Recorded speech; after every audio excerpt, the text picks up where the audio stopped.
हाय नमस्कार सुस्वागतम वेलकम. कशा आहात सगळे लोक? बरे आहेत ना? चला आज आपण चाललेलो आहे. कुठे चाललो तुम्हाला दाखवते मी. शेवटपर्यंत व्हिडिओ पहा म्हणजे दाखवते.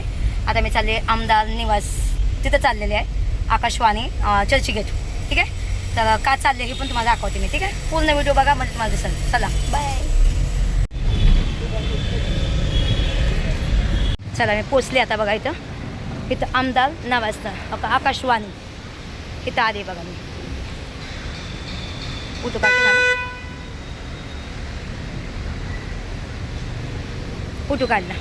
ठीक आहे, दाखवते. आता तुम्ही म्हणता तिथं कशाला आली, तर थोडंसं कामानिमित्त आहे, सांगते जरा 2 मिनिटं थांबा. चला आता इथं माझं काम झालं. थोडंसं काम होतं, 2 मिनिटाचं काम होतं, हे झालं माझं. इथं कुणाला तर भेटायचं होतं मला, झालं भेटून एकदम. आणि त्यांना हे होतं तर बघा किती मोठं आहे. मला नव्हतं माहिती इथं काय आहे काय नाही. मी त्यांना विचारलं इथं काय असतं. तर इथं म्हणजे इथं मंत्र्या लोक म्हणजे मोठी मोठी लोक इथे येतात म्हणतात. तर आपल्या बापजांना माहीत नाही आपलं हे सगळं काय ना. बघा भावांना, बघा ऐका, आकाशवाणी केंद्र काय दूरदर्शन केंद्र, इथं ही जागाचं नाव आहे. आणि मुख्यमंत्री काय असं तर काहीतरी ह्याचं नाव आहे बा ह्या जागाचं. नाही बाय, मला नाही बाय माहिती काहीच. तर आता मी चालली तुम्हाला मुंबई दाखवत चालली. ठीक आहे, बघा किती भारी भारी. बघा बघितलं, आपण कधी ह्या साईडला येतच नाही ना, आपलं काही काम नाही बनत इकडं ना. इकडे एका दादाला भेटायला आलती मी. बघा वाव. चला मी घरी आली. जास्त मी शूट नाही केला, कारण की कसं मोठे म्हणजे ते मुंबई सेंटर आणि महामंत्र्या तिकडं खूप गाड्या घोड्या असं तुम्हाला तर माहिती आहे ना. आणि मला दिसायचा पण प्रॉब्लेम आहे, म्हणून मी जास्त करून मी व्हिडिओ नाही काढले. आणि तसं टेन्शन असल्या माणसाला व्हिडिओ नाही काढ वाटत, तुम्हाला माहिती आहे ना सगळ्यांना. तर मी तिथं मंत्रा नवास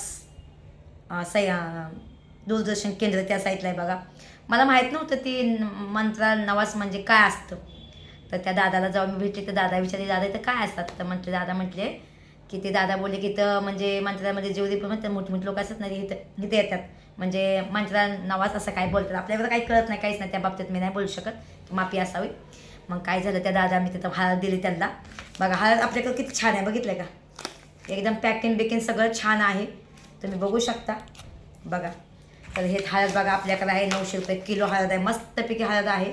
आता ह्याचा व्हिडिओ जर तुम्हाला दाखवला असता ना, मग काय लोक लगेच ह्याची कॉपी करतात. आता मी मसाला बनवते तर मसाला किती लोकांनी कॉपी केली, पण माझ्यासारखा मसाला कोणीच टाकत नाही.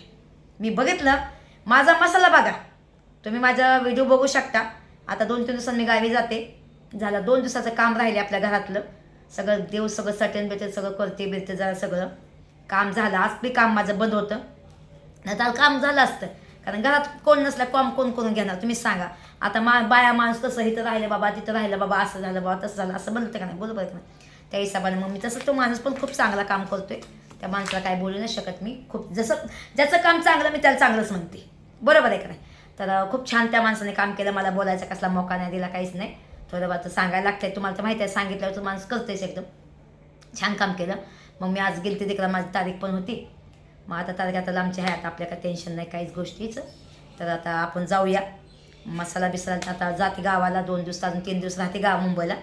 त्याच्यानंतर मग मुंबईला गेल्यानंतर मग मी हे करते, काय म्हणतात, गावाला जाते, मस्तपैकी मसाला बनवते.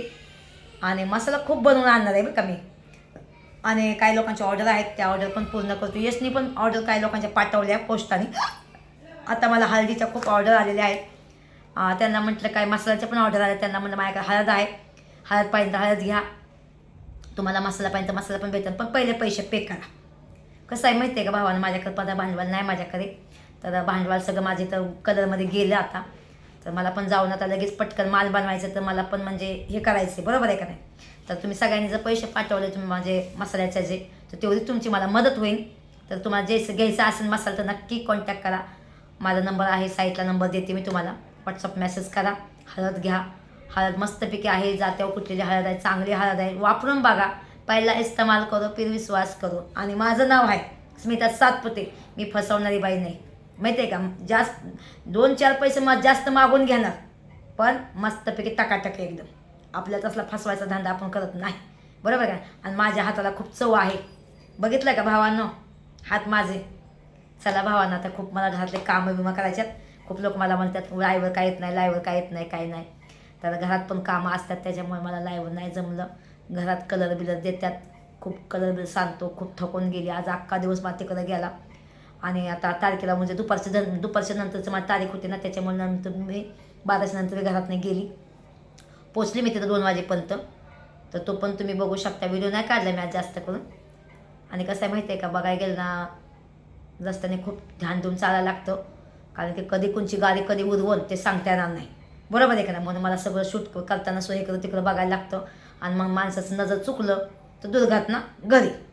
मग मला जिंदगी मला लई प्यारी. अजून तुम्हाला एक सांगू का, जेव्हा मी तिथे गेली ना मंत्रालय नवाज ती म्हणतात तिथे गेली, तेव्हा आधी दादाची मला खूप आठवण आली. तिथे दादाचा फोटो लागला होता. मी मनातल्या मनात म्हटलं, दादा मी तुमची गाववाली, कसं आहात तुम्ही, असं म्हणले असते तुम्ही जास्त. तर मी म्हणले दादा पण इथे येतात का, त्या माणसाला विचारलं मी, दादा इथे येतात का, इथे होतो का, म्हणजे हो येत होते, दादा पण यायचे ना, म्हणजे जेवढे आहेत ना म्हटले असे मतलब मुख्यमंत्री हे असं काय असं ते सगळे तिथे येतात म्हटले. आपल्या माहीत नाही ना काय राजकारण आहे, म्हटलं काय माहीत नाही. पण दादाचा फोटो जाऊन बघितला ना, शरद पवार दादाचा म्हणजे पवार साहेबांचा फोटो बघितला ना, दादा आपलं गेलेला आता देवाघरी, तर तिथं फोटो बघितला मी त्यांच्यात. म्हणजे मी त्यांच्या फोटो असं बघून मी दंग राहिली, अशी बघत होती दादाच्या फोटो का, दादा तुम्ही गेला सोडून, किती सुनं सुनं वाटते माहिती आहे का म्हटलं. आणि खरोखर सांगते, कधी असा योगायोग आलाच नाही की दादाला कधी भेटावं, कधी भेटवून काय बोलावं चालू असं काहीच नाही. पण माणूस जेव्हा गेला ना तेव्हा माणूस खूप पस्तावतो की मी का नाही भेटली दादाला, कारण दादा तर माझे गाववाले होते. आणि खरोखर सांगते मी, खोटं नाही बोलणार, दादाचा जेव्हा मी तिथं फोटो बघितलं ना, मी 2 मिनटं म्हटलं, दादा तुम्ही का गेला एवढ्या लवकर, तुम्ही नव्हतं जायला पाहिजे ना, असं मी बोलले त्या व्हिडिओमध्ये. म्हणजे फोटो म्हणजे बघत मी बसले असे उभा 2 मिनटं राहिले उभा असे त्या फोटोला बघत एकदम. दादा असते तर किती हे झालं असतं मग माहिती का. आणि खरोखर सांगते खूप वाईट वाटलं बघायला गेलं तर ना. आता मी जाईन ना गावाला तर मी तुम्हाला दादाचं रान दाखवेन, दादाचा बंगला दाखवेन, दादाचं घर दाखवेन, दादाचं मला जसं भेटायचं जमलं तर मी सुप्रिया सुद्धा भेटेन एकदम. आणि दादांच्या मुलांना पण भेटेन.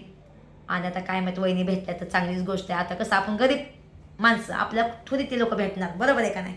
पण तरी पण आपण कोशिश करूया भेटायची.